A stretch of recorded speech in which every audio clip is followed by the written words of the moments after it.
morning, everyone, and welcome to October's CDA Fiscal Connections Quarterly Webinar. My name is Amanda Evans. I'm the Chief Fiscal Officer here at CDA, and I'm joined today with Che Fernandez, the Program Fiscal Team Manager. The CDA Fiscal Connections Quarterly Webinar Series is focused on timely, relevant fiscal information, and we're thrilled to have you join us today. These webinars are provided by CDA as a means to share information on current fiscal issues, provide technical guidance for effective fiscal management of our programs, and offer an open forum to discuss current fiscal concerns and topics with you, our fiscal partners. Today's webinar was developed using feedback we received from the last webinar and some additional timely fiscal topics. Together, we can make a difference in serving older adults, adults with disabilities, family caregivers, and residents in long-term care facilities throughout the state. Before we get started, we have a couple general housekeeping items to go over. First, we are unmuting the phone lines during the presentation, so please mute yourself on your end. We will provide opportunities after each agenda topic and at the end of the webinar to ask questions. During each of these times, we ask you that everyone take a turn when it's time to ask the question. In addition, at any time throughout the presentation, you can type in a question and we will address those during the following question time period. Second, these webinars are recorded and archived so that you can refer to them on the CDA website at a later date if you would like. Now let's begin our agenda for today. Today's webinar will focus on the following topics. Area Plan October funding. We will explain the availability of the October federal funds and make a distinction between the old grant and the new grant. The Area Plan Amendment. We will discuss what is included in the amendment, what is available now, and the timing of the additional funds. Contract closeouts. We will share the upcoming contract closeout due dates and the impact from them being late. We will explore, the next item is reporting forms. We will explore potential issues with the current reporting forms and gather suggestions for improvement. The contract balance sheets. We will analyze the contract balance sheet and solicit input regarding the usefulness. And then our item is our open forum. We will provide an open forum to ask additional questions regarding the items discussed today and any other fiscal concerns or issues you may have. The last item is our closing. We will end with the information on how to submit future questions or webinar topics, where to find frequently asked questions, and when to anticipate future webinars. Now let's begin. The current Area Plan 1718 contract includes federal funding for the Title III, Title VII, and INSIP 2018 grant, with the budget period for these funds beginning October 1st. Sometimes, due to the Area Plan contract period ending in June, this is referred to as our 9-month funding. At the time the original contract was released, a projected amount based on the past grant was used for allocation, and it would then be adjusted once we received the final 2018 grant amounts. ACL informed us that an agreement for the 2018 federal year funding has not been reached. Therefore, a continuing resolution was issued for the period of October 1st through December 8th, 2017. The continuing resolution will include funding at the 2017 grant level as awarded in August of 2017. However, to date, CDA has not received an official continuing resolution grant award with any amount muted.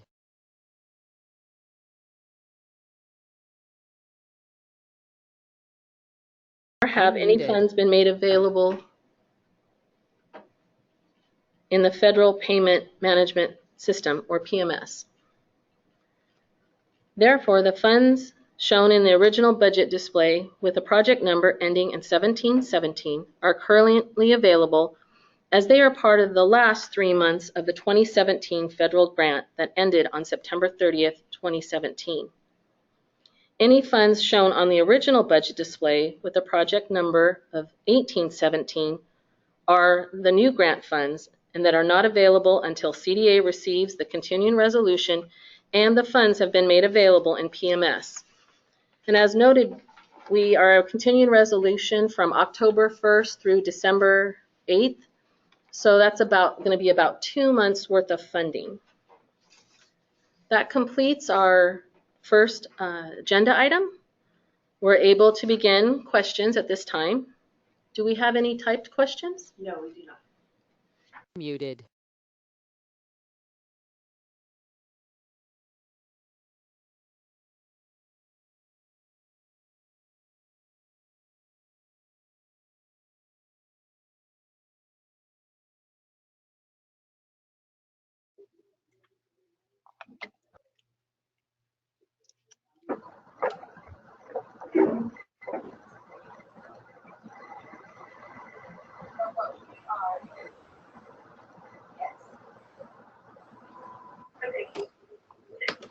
Thank you.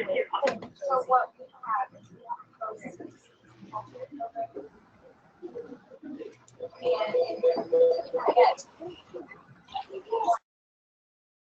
Unmuted.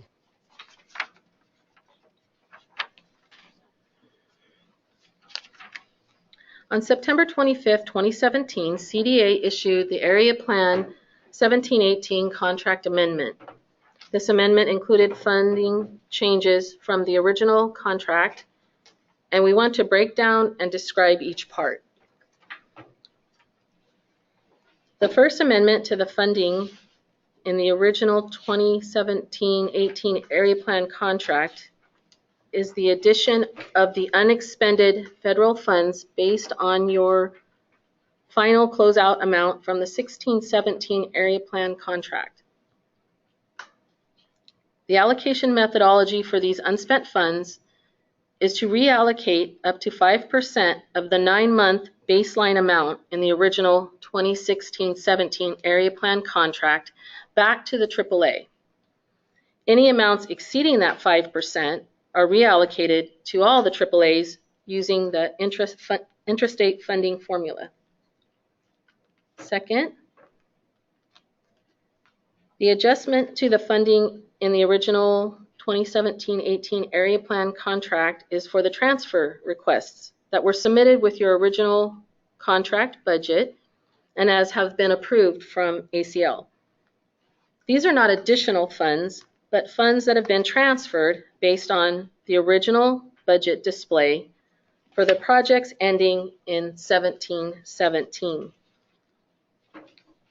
The third adjustment to the funding in the original 2017-18 Area Plan contract is for the additional Ombudsman state funds received in the passing of the fiscal year 2017-18 state budget. You received a planning estimate in July with the amounts that were to be allocated to your AAA. These additional funds are included under the Ombudsman section as a baseline adjustment to the State Health Facilities Citation Penalty account. The fourth adjustment to the funding in the original 2017-18 Area Plan contract is for the supplemental federal funding received in the 2017 final grant award provided to CDA from ACL on August 14, 2017. The fifth and final adjustment to the funding in the original 2017-18 Area Plan contract is for the reconciliation of the grant funding. Throughout the 2017 grant period, CDA received additional grant funds. However, the contract included a projection of an anticipated funding to be received. The final funding for the 2017 grant award was not received until June 6, 2017, only a few weeks before the end of the contract. Therefore, CDA reconciled the past contract projected amounts with the final grant award received and included the difference in the 2017-18 contract amendment. All the funds associated with these adjustments are available upon execution of the contract amendment and are not impacted by the continuing resolution of the 2018 grant, since all these adjustments are either federal funds related to the 2017 grant or are state funds, as with item number 3. It's also important to note that these funds are available for the 2017 grant contract period only, so it's imperative to expend these funds as soon as possible. Thus, it is important for timely execution of your contract amendment to not impact your payments. As previously discussed, the continuing resolution impacts CDA's ability to make payments associated with the 2018 funds beginning October 1st, 2017 through December 8th, 2017. This affects the 18-17 line items in your budget display. And as noted earlier, also, we will receive only the funding for that period of time, which is October 1st through December 8th, or approximately 2 months worth of funding. But we will keep you informed as to the availability of these funds. Now that we've covered our second agenda item, we're able to begin questions again. Do we have any typed questions? Yes, we do. Our first question is from Ping Chen regarding the CR period. Does it mean we should not request any funds during that period, October through December 2017? No, it does not mean that you shouldn't request funds. It means that we have a limited amount of funds from the federal government for that period of time. And we hope that the continuing resolution, we find out more information as we go. But you will, as we were talking about in this particular area, we're talking about the amendment funds are all available. And so you can request your funds for that. And you can only have a limited piece of the 2018 funds, if you will. That's the October through December. And we'll go into a little bit more discussion on that in a little bit further. We have another question from Ping Chen regarding the OTO funds. Are they restricted to be used for baseline services?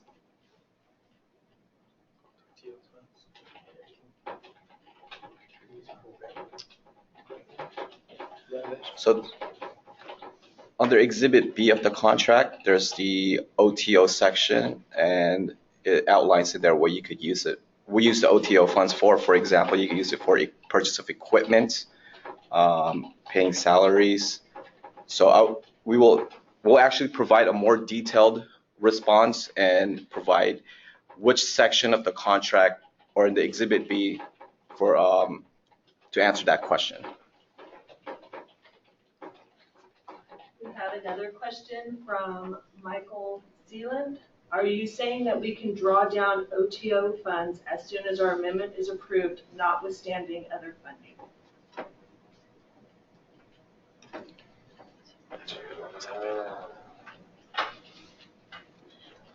I'm just focusing on the word. So approved is part of Che's part. And so I think then once it's approved, the actual amendment will be fully executed.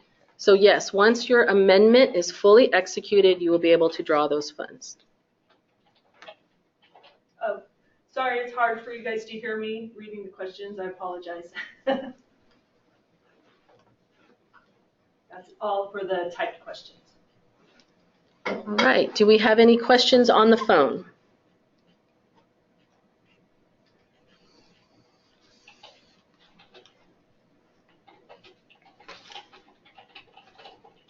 All right, I don't believe we do. We can move on to our next agenda item. Okay, so as displayed in this table for the contract that just ended this past September, the MIPA 1517 and financial alignment 1516, contract closeouts are due to CDA by October 30th, 2017. And the SNAP-Ed 1617 contract closeout is due to CDA by October 31st, 2017. It is important to note that per PM 15-13P, which states that even though the FA 1516 contract term extends through September 30th, 2017, AAAs must expend all funds in the contract by June 30th, 2017. Additionally, as noted in the budget display for each of these contracts, closeout reports must include all final expenditures.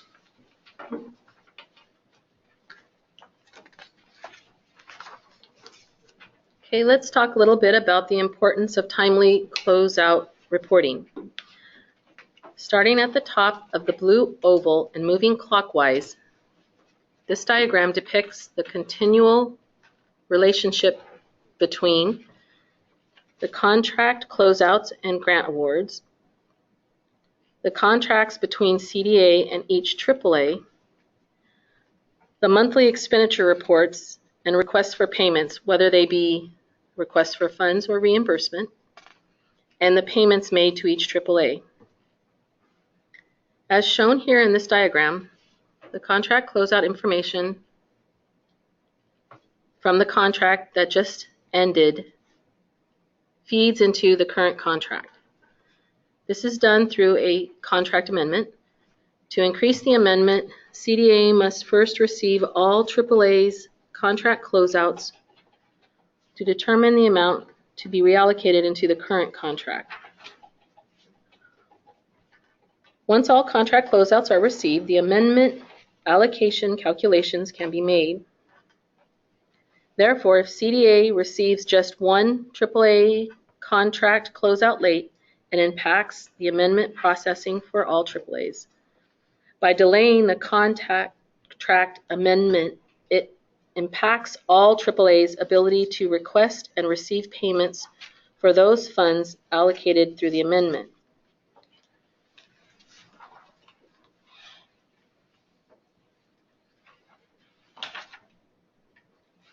Therefore, if CDA receives just one AAA closeout late, it impacts the amendment process for all. By delaying the contract amendment, it impacts all AAA's ability to request and receive payments for those funds allocated through the amendment. So as a result, late contract closeouts ultimately impact all of us.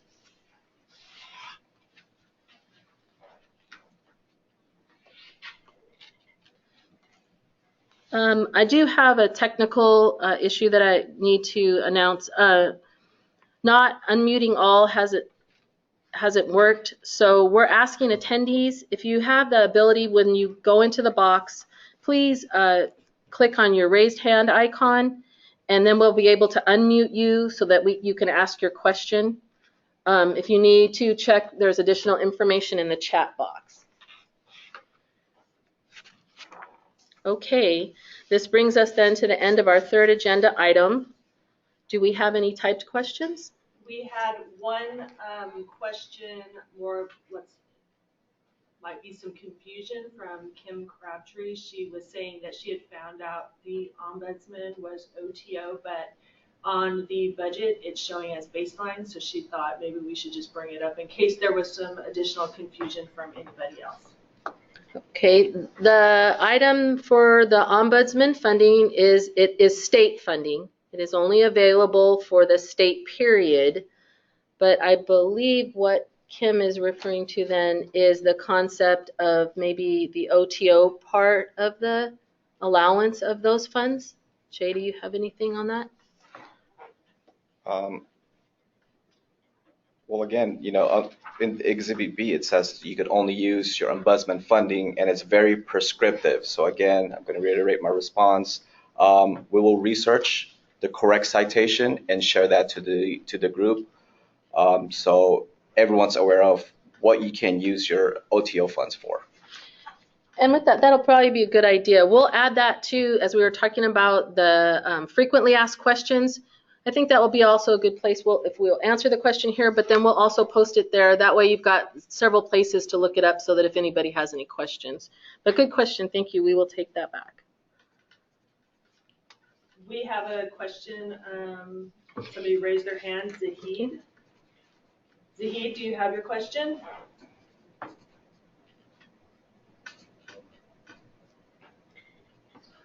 Can you unmute your phone?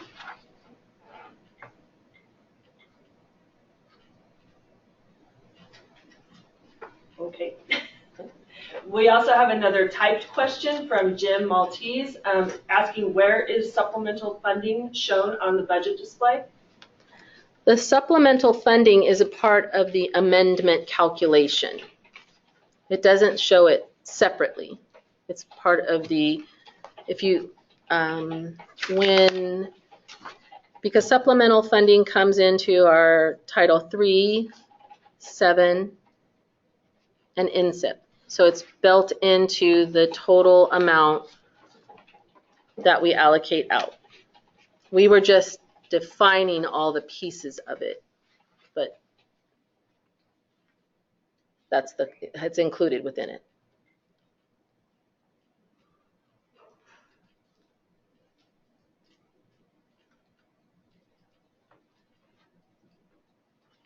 I don't have any more questions at this time. Okay. And I believe all the phone lines were good. We're not hear anything. Oh, sorry. Sorry. We have a question from Ping Chen. Ping? Hi. Hi, can you hear me? Yes. Yes. Okay, great. I was about to type it, but it's too slow. So for the MIPA closeout, I believe that we already submitted the closeout for the period of September 1st, 2015 to February 1st, 2015 to September 29, 2015, back in October of 2015. So for this upcoming MIPA closeout, do we include the entire 3-year contract period, or we just do the 2-year period, like excluding the first term, the February 1st to September 29, 2015? Well, the MIPA contract that was effective September 30th, 2014 through September 29th, 2017, you would have to submit the closeout that will cover those periods. Okay, so it would be the entire 3-year period, the September 2014. Correct. Okay, right. Okay, thank you.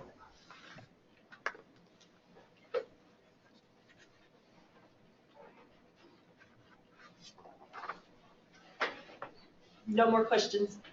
Okay. Moving on to the next item.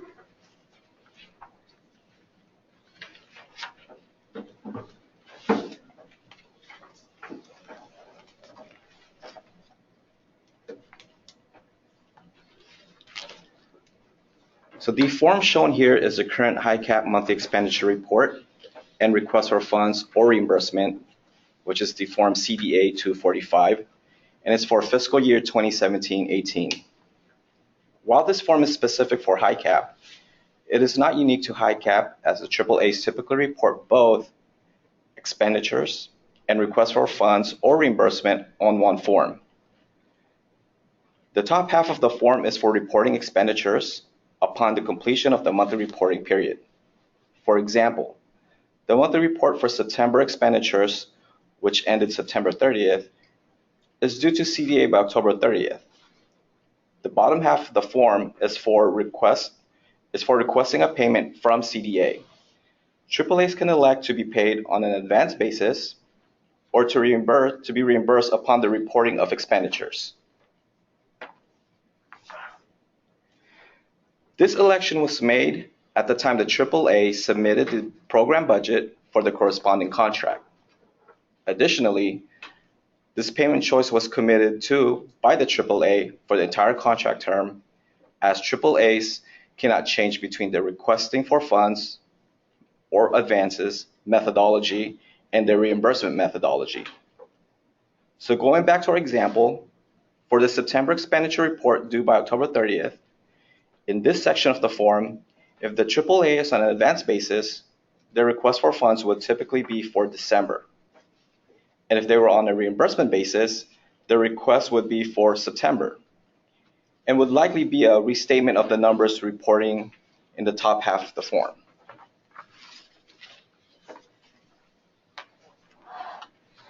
As seen with the high cap monthly expenditure report and request for funds or reimbursement example, the current layout for the payment forms combines the expenditure reporting and the request for funds or reimbursement into one reporting form.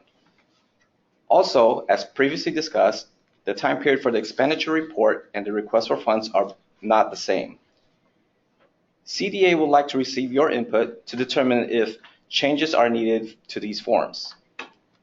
Listed here are some general questions to consider when providing input, but if there are other questions or concerns, please feel free to let us know. Consider if the timing described in the example, where September expenditures are reported at the same time as requesting December's advance, and whether or not that causes you confusion or any other issues related to being so far in advance. What if instead you could request your December advance anytime in December?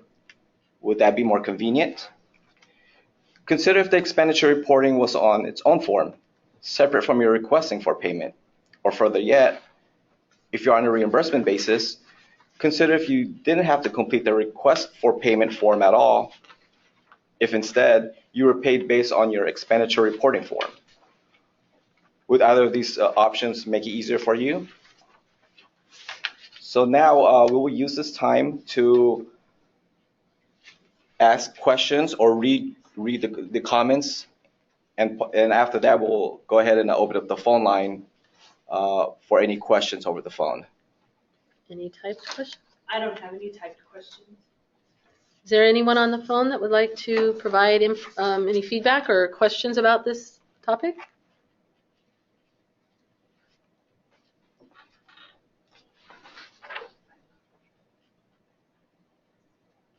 Okay, not having. No. Don't open it.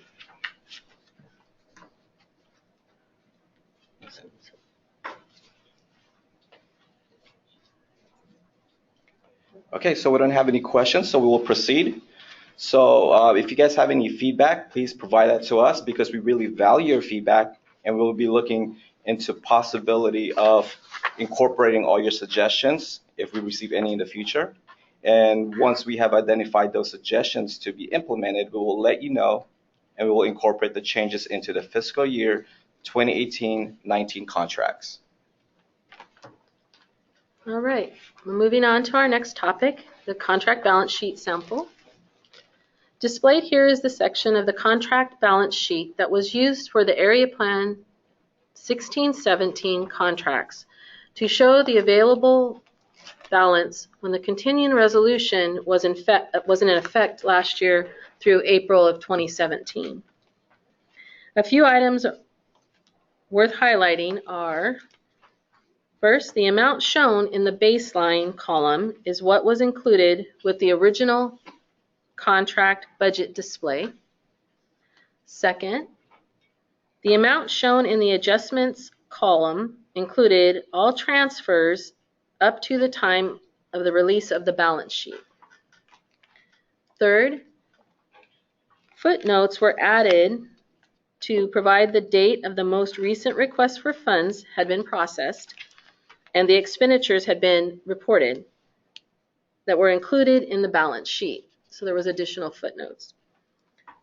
And last, the amount shown in the difference column provided differences between what had been requested to date and what had been reported as expended. If the amount is positive, the requests are more than what had been reported as expended.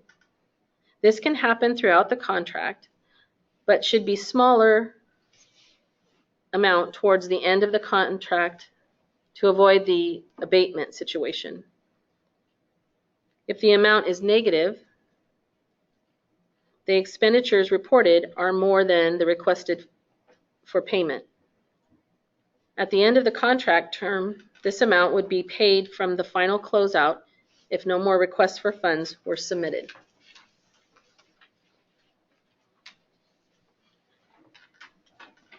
The area plan contract balance sheet was developed with the area plan 1617 contract as a result of the continuing resolution for the federal funding, which delayed receipt of the full grant funding.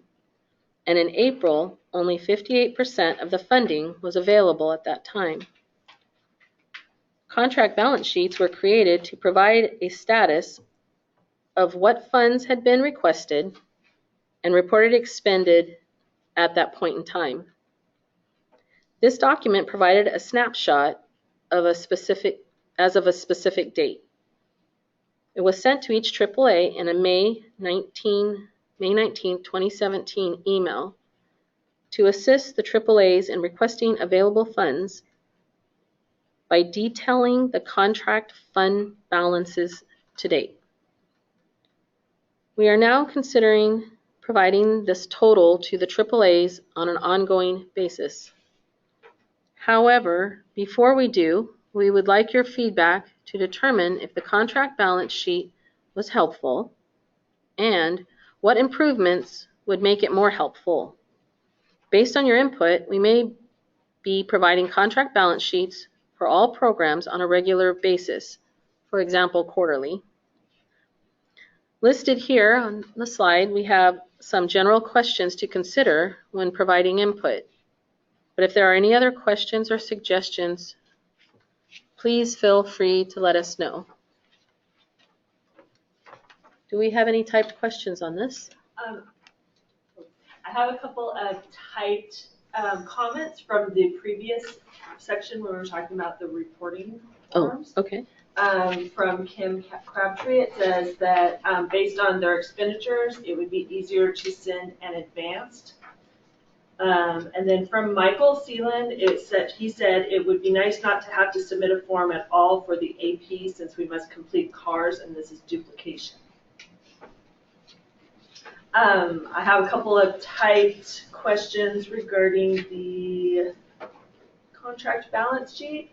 Can there be a final budget display to show the funding, including the 9-month transfer?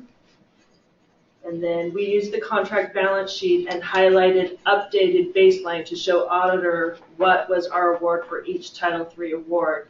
Maybe there can be a better official document, and that is from Carlene Buck. And then Michael said, yes, it would be great to have this info monthly. Last year, we were constantly having our CARS RFS revised by our analyst since he had info we did not. Okay. Thank you. That's good information. We'll take that in and we'll keep you updated. Is there anyone on the phone that would like a question? I'm sorry, that has a question? We do have a couple. Okay. Kim Crabtree has a question. Kim, go ahead with your question.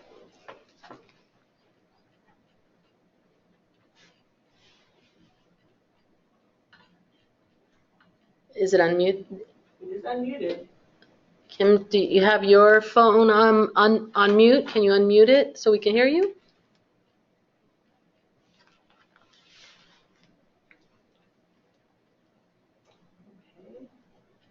Okay.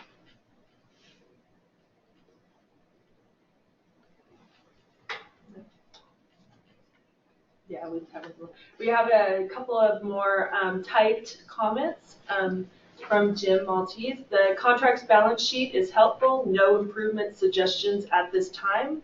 It would be helpful if timely, perhaps sent as an email.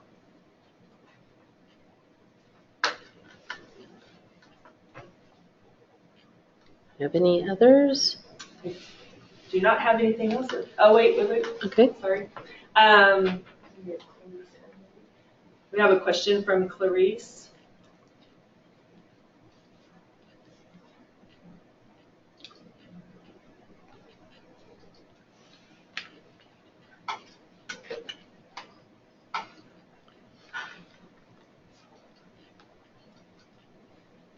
Yeah, I think we're having a little bit of technical difficulties with our lines and stuff today. Sorry about that.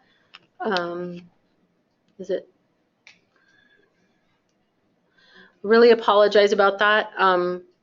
We will have a place that you can to our inbox, and we'll do that and give you an opportunity to submit your input at a later date and time. Sorry about that. But we do appreciate and we really value your feedback, and we will keep you informed about the future of a contract balance sheet and take in all the input for that, whether the timing and all that part of it. Okay, this is our normal general question and open forum time on the webinar. I know we went through a lot of questions, but has anybody thought of anything that we've spoke about earlier, or do you have any questions?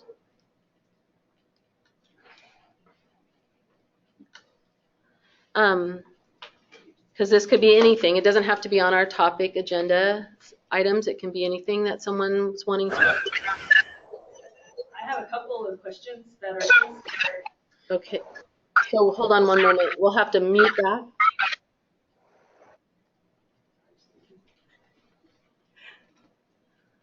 Okay. We have a question from Ping. Okay. We are on a reimbursement basis for request for fund, so it would be helpful if there's no RFF section on the monthly expenditure RFF report.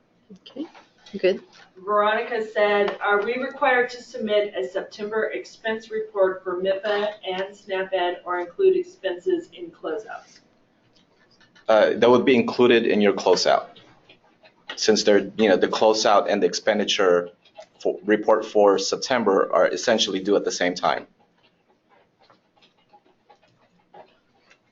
Good questions.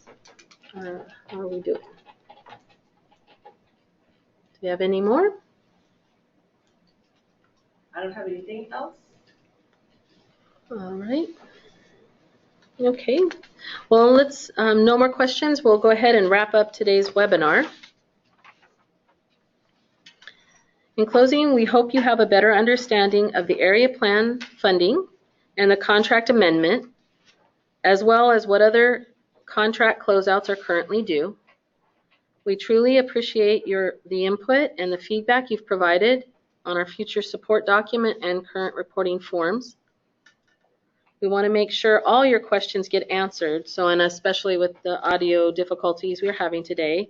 If you can think of a question later or you're unable to thoroughly get your question answered today, please email at cda.accounting@aging.ca.gov, and the appropriate CDA team member will reply. And as we've kind of mentioned today, we will definitely be capturing the questions and answers in our frequently asked question page on the CDA intranet. These FAQs can be found on the AAA page of the CDA's website, where you currently access all your contracts, budgets, and program memos. Finally, we are planning our future CDA Fiscal Connections webinar, with the next webinar being in January of 2018. We will send an email with the registration link and as the webinar date gets closer. Please remember, keep your contact information current through submitting the agency contacts designation form, the CDA 45, so we can stay connected. Thank you for attending today's webinar. We hope you found the discussions informative and valuable. We will be uploading the webinar recording to the AAA page on CDA website for you to access in the future. In fact, all CDA Fiscal Connection webinars will be posted on the CDA website for your reference when needed. The audio portion of our webinar is now ending. If you have additional comments or questions, again, you may send them to cda.accounting@aging.ca.gov. Also, you'll be receiving an email with our post-webinar survey. Please take a moment to give us your feedback on today's session and also to provide topics for future sessions. Thank you for your time today and your commitment, and enjoy the rest of your day. Thank you. Muted.